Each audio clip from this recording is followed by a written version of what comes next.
자, 투데이 핫 이슈 인터뷰 시간입니다. 요즘에는 인천이 핫 이슈가 되고 있습니다. 좋은 쪽이 아니고 나쁜 사회 문제로 핫 이슈가 되고 있는데요. 정인이 사건 이후에 인천 서구 공립 어린이집 아동학대 사건, 또 출생 미신고 8살 딸 살해 사건, 또 8살 여아 학대 의심 사망 사건, 또 최근 생후 4개월 된 딸을 집에 홀로 방치한 20대 부부 사건 등 지속적으로 아동학대 사건이 벌어지고 있는데요. 정말 해결책은 없는 건지 오늘은 부모 교육 전문가 겸 사회복지사 협회 이배영 회장 모시고 이야기 들어보도록 하겠습니다. 자, 스튜디오에 나와 주셨습니다. 아침 일찍. 네, 우리 이배영 회장님 어서 오십시오. 네, 안녕하세요. 예. 네. 아이고, 참 어떻게 건강하게 잘 지내시고 계시죠? 네, 덕분에 아주 잘 지내고 있습니다. 아유, 감사합니다. 예.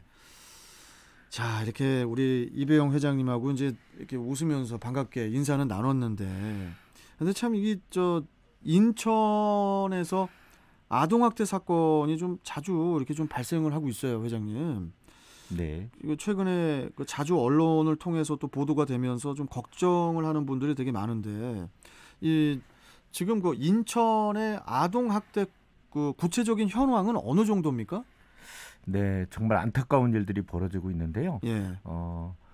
최근에 많이 일어나는 아동학대 사건들, 특히 언론에 보도되는 것이 주로 인천에서 발생이 되고 있어서 그러니까 정말 안타깝습니다. 인천이 이렇게 많네요. 네, 최근 5년간 인천 경찰청에 접수된 아동학대 112 신고 건수를 살펴보면 총 약 6,500건 정도가 됩니다. 예?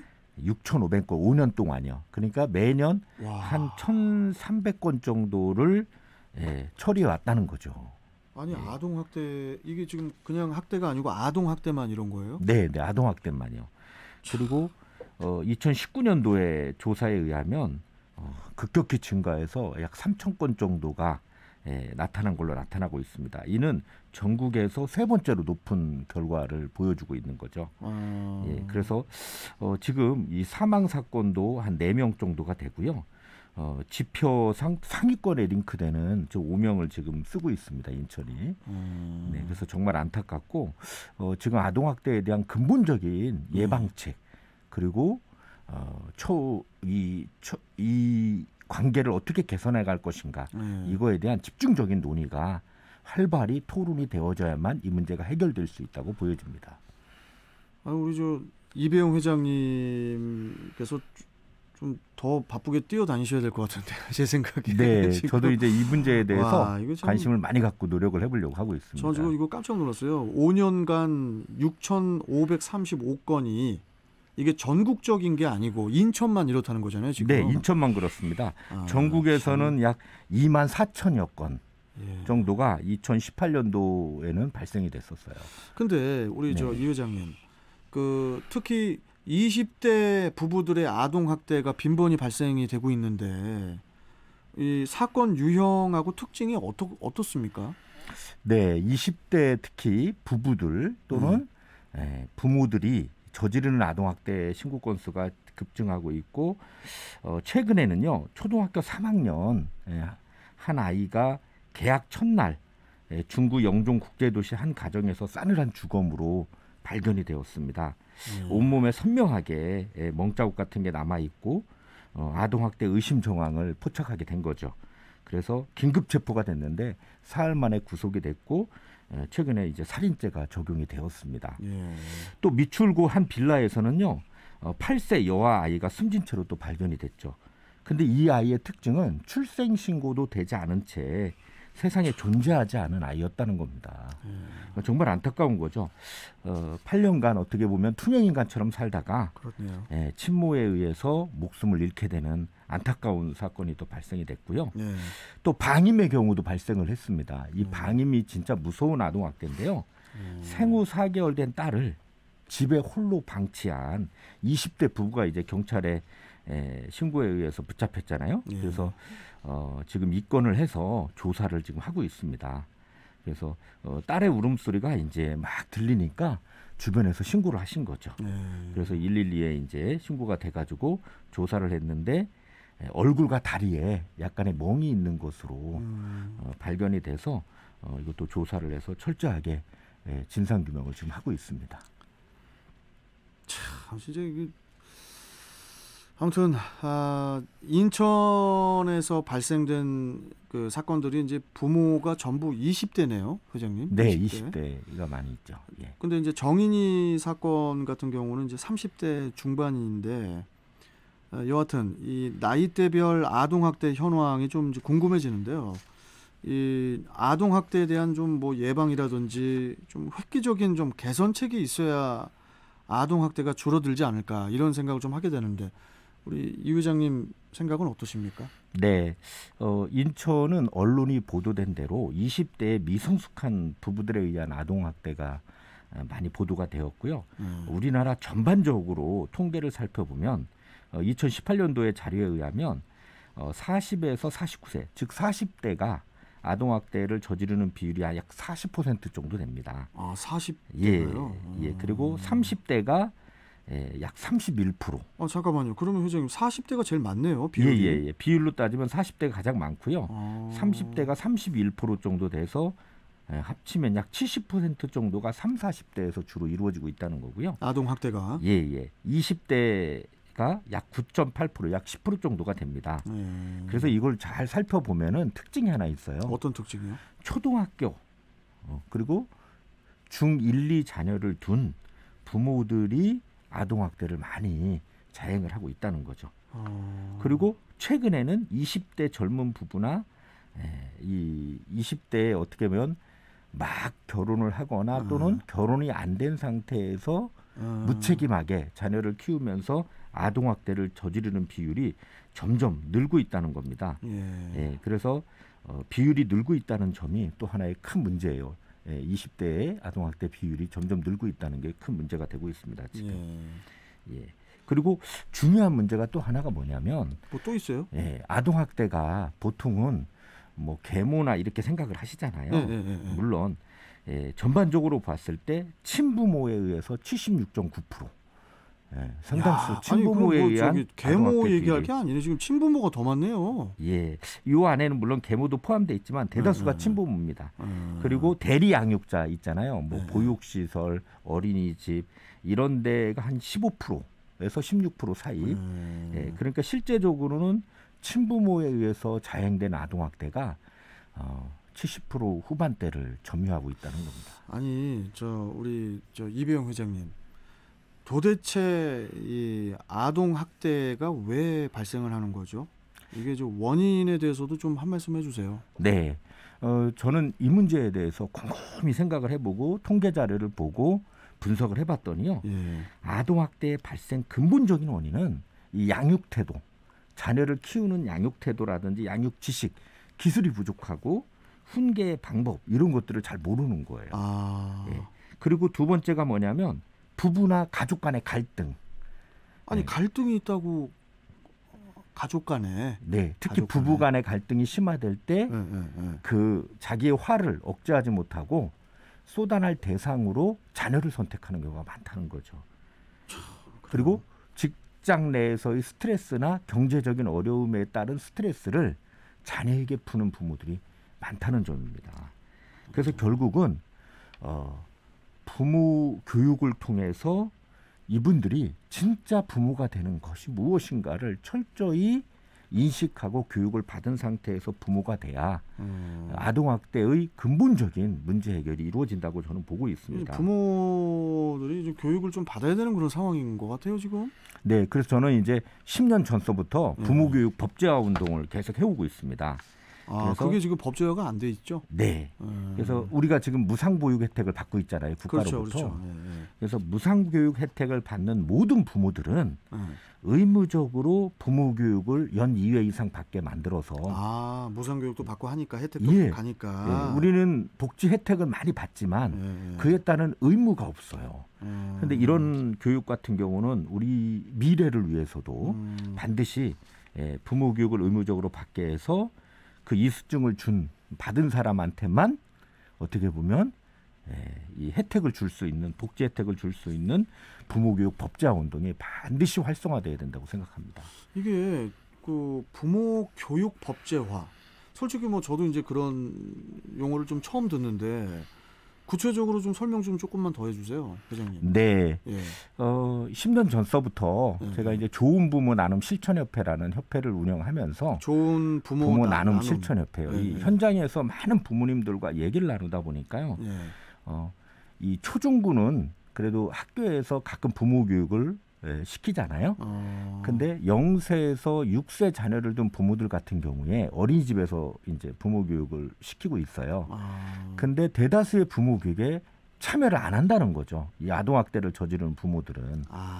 예, 와서 교육을 들어야 될 사람들이 그렇죠. 뭐 전혀 교육을 안 듣는 거죠. 여러 가지 좀 복잡한 일도 있고 뭐 신경도 안 쓰고 그럴 수도 있는 거죠. 네. 그리고 어린이집이나 유치원에 위탁을 하는 거죠. 그냥 우리나라의 교육의 문제점이 뭐냐면 교육의 주체가 부모가 돼야 되는데 부모가 아니라 어린이집 선생님이나 유치원 선생님이나 초중고 선생님들한테 마치 학원 선생님한테 자녀를 맡기듯이 무책임하게 맡겨만 놓고 스스로 자녀를 돌보려 하거나 이런 노력들이 전혀 없다는 거죠. 그래요. 그래서 의무적으로 부모 교육을 법제화시켜야 정말 안 받는 사람도 나와서 받게 되고 어린이집에 무조건 맡기는 게 아니라 정말 교육의 주체가 돼서 학부모들이 깨어서 진짜 교육이 뭔지를 가정교육부터 실현해 나가야 된다는 점입니다. 살다 이젠 나라에서 무슨 법제화 뭐 법리적으로 뭐가 어쩌고 저쩌고 계속 법 얘기하다가 이제 부모들한테까지도 법제화 얘기를 합니까? 이배용 회장님.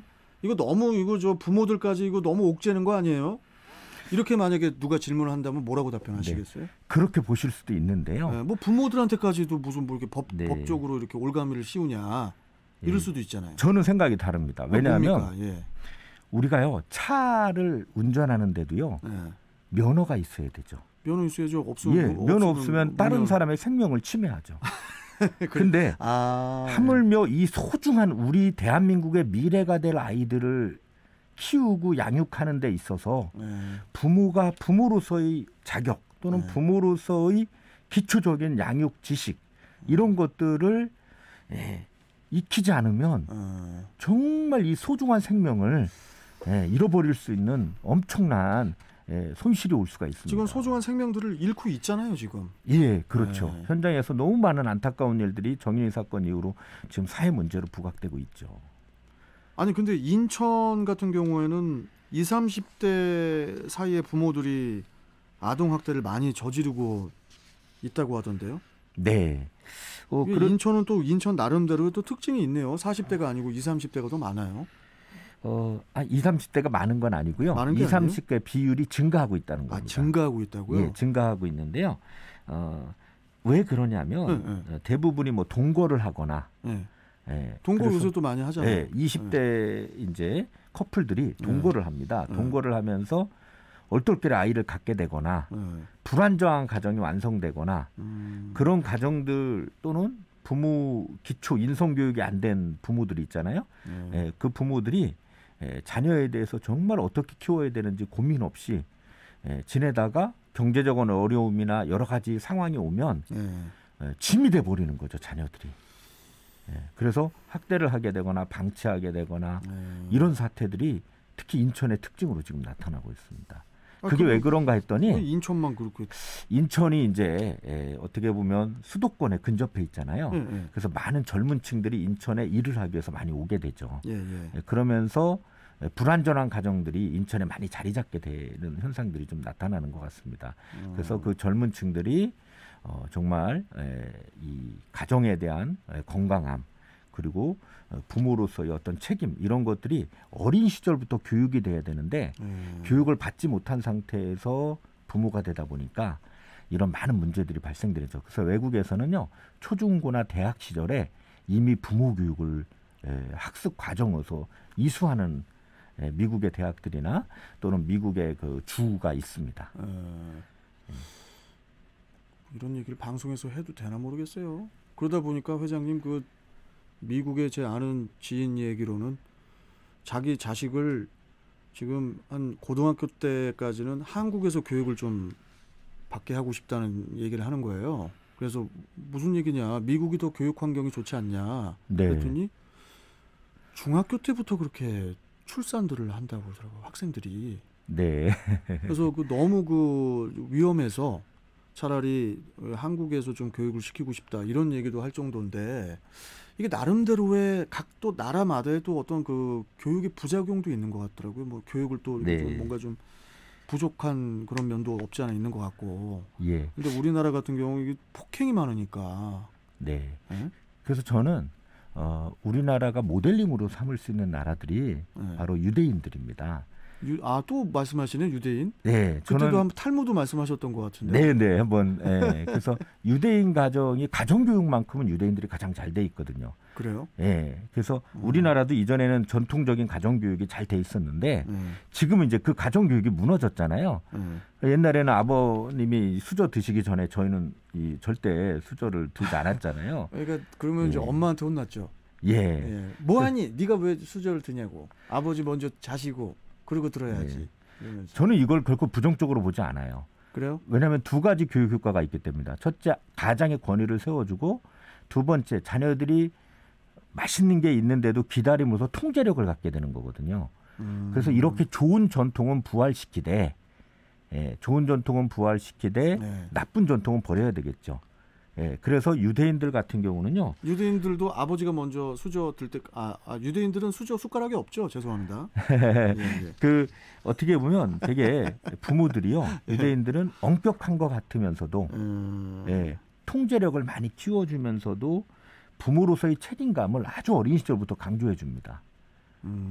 그리고 가정교육이 가장 발달한 게 전통적으로 어떻게 보면 부부가 서로 존중해 주는 거, 가족과 함께 식사하는 거, 그리고 부모가 독서를 항상 같이 나눠주는 거. 아니 부모가 독서를 그냥 아주 필수적으로 유대인들은 이렇게 해줘요. 네, 자기 전에 독서도 같이 많이 나누는 시간을 많이 갖고요. 특히 토론이나 대화를 가장 많이 하죠. 토론이나 대화를 가장 많이 하고 특히 부모 교육이 지역 단위에서 예를 들어서 우리나라로 따지면 뭐 주민자치센터 이런 데 있잖아요. 이런 소규모 공간에서 자체적으로 이 임신을 하게 되고 출산을 하게 됐을 때 지역 내에서 부모 교육이 활성화돼 있습니다. 유대인 사회에서는. 네. 그래서 소그룹 모임들이 많이 있어서 부모 교육을 거의 어떻게 자녀를 키워야 되는지에서 너무 많이 듣고 있는 거죠. 그리고 생명의 소중함, 그리고 경제의 소중함을 철저히 가르칩니다. 이게 지금 유대인 교육이 물론 부모가 유대인 아이들에게 하는 교육도 필요하지만은 부모들이 교육받는 것도 상당히 중요하겠네요. 부모들이 그렇죠. 교육받는 것도. 부모들이 기본적으로 부모가 됨의 자격이 뭔가, 그리고 건강한 부부 생활이 뭔가, 건강한 성생활이 뭔가, 이런 것들에 대해서 철저히 교육을 받고 가정의 소중함을 깨닫고 부모 역할을 실천할 때 우수한 인재들이 많이 나타나죠. 실제로 유대인이 IQ가 높을 것 같으세요? 한국인의 IQ가 높을 것 같으세요? 우리나라입니다, 무조건. 그러시죠? 저는 그냥 무조건 우리나라. 네, IQ가 평균 IQ가요 10점 정도나 차이 납니다. 우리나라가 더 높아요? 훨씬 높죠. 그렇죠. 회장님. 그런데도 불구하고 창의성 면에 있어서는 우리나라가 현저히 뒤지죠. 창의성. 예. 근데 우리나라 뭐 되게 장난 아닌데. 음악도 그렇고 영화도 그렇고 드라마도 그렇고 그렇죠. 문화적으로는 유대인들은 우리한테 배울 게 되게 많은데. 네, 유대인들이 이제 우리한테 배울 게 있고 또 우리가 배워야 될 것들이 있죠. 그거는 뭐냐면 우리는 사실 노벨상 수상자를 배출을 잘 못했잖아요. 평화상 빼놓고는 정말 유대인들은 경제계, 문학의 각 영역에서 두드러진 두각을 나타내는 것은 결국 창의성이거든요. 그런데 이런 창의성의 바탕에는요, 저희처럼 정말 대학 입시 제도가 혁신적으로 바뀌지 않는 이상은 국영수만 잠깐만요, 위주로. 회장님. 대학 입시 제도가 바뀌어야 됩니까 지금? 정말 저는 이 근본적인 두 가지 시스템이 바뀌어야 우리나라의 교육 제도가 살아난다고 보는데요. 첫째는 대학 입시 제도의 혁신적인 변화가 필요하고요, 시스템적으로. 또 하나는 바로 가정교육의 부활입니다. 가정교육. 근데 회장님, 부모들 지금 자식들 학비 대고 뭐 옷 사줘야지, 먹을 거 해야지, 용돈 줘야지, 돈 벌고 돈 벌기도 힘들어요. 그런데 어떻게 교육을 그렇게 부모한테 이렇게 너무 강요하시네, 회장님께서. 부모들도 하고 싶죠. 근데 돈 벌어와야 되니까 부모들이 나가서 간 쓸게 다 내놓고 돈 벌고 오는데 어떻게 또 애들까지 어떻게 그걸 다 그 부모들한테만 뭐라고 합니까? 학교 선생님들이 그런 걸 좀 안 되나요? 그런 건? 그럼요. 교육의 주체는 부모입니다. 저희는 지나치게 사교육에 너무 많은 그냥 돈을 벌어와서 내가 돈을 번 목적도 아이들을 위해서고 그 돈을 벌어와서 아이들한테 학원에 위탁해서 사교육비에 투자하면 된다고 생각을 하는 거죠. 그렇죠. 예, 근데 실제로 잘 보면 저희는 너무 쓸데없는 사교육에 돈을 너무 많이 투자를 하는 거죠. 쓸데없는 사교육이 어디 있습니까? 사교육 해가지고 성적이 오르는데. 근데 우리는 지금 현실 아닙니까? 지금. 근데 문제는 성적이 뭐 오를 수도 있고 안 오를 수도 있는데 성적이 오른다 치더라도 중요한 거는 앞으로 미래 사회에 가장 중요한 건 창의성이거든요. 그렇죠. 새로운 부가가치를 창출해내는 거죠. 근데 이런 창의성은 이렇게 획일적이고 그냥 학원에 의존하는 교육으로서는 창의성이 안 생긴다는 거죠. 그러면 교육 전반적으로 교육 시스템이 좀 패러다임이 조금 바뀌어야 된다 이런 말씀이시죠? 그렇죠. 그리고 모든 교육의 뿌리가 가정교육이죠. 가정에서부터 우리 부모들이 정말 자녀와 좋은 관계성을 갖고 그리고 행복하기 위해서 내가 사는 거고 그 행복에는 경제, 돈이 또 중요하다는 걸 경제 교육을 아주 조기 때부터 시켜야 돼요. 이 경제 교육을.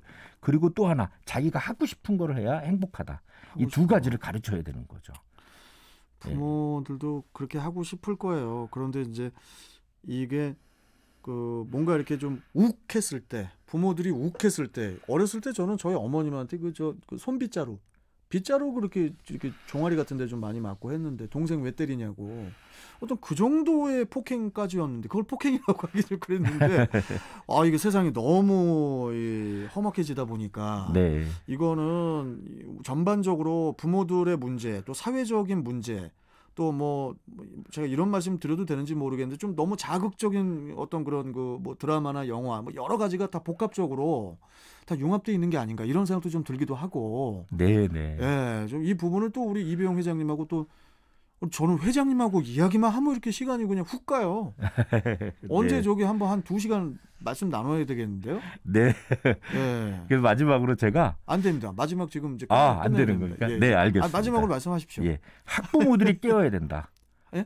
학부모들이 깨워야 된다. 깨워놔야 된다. 학부모들이 깨워놔야 되고 학부모들이 이제 자녀 교육의 패러다임을 학부모 스스로가 바꿔야 된다. 이게 가장 중요하다고 저는 보고 있습니다. 그러니까 아기들 키우는 게 쉬운 게 아니다 보니까 제일 어렵죠. 맞습니다. 제일 어려운 거 그러니까 이제 공부를 더 해야 되는 거고. 아무튼 회장님 좀 자주 오시고요. 자주 뵙겠습니다. 오늘 말씀 여기까지 일단 좀 듣고 또 뵙겠습니다. 고맙습니다. 감사합니다. 자, 지금까지 사회복지사 협회 이배영 회장과 함께했습니다.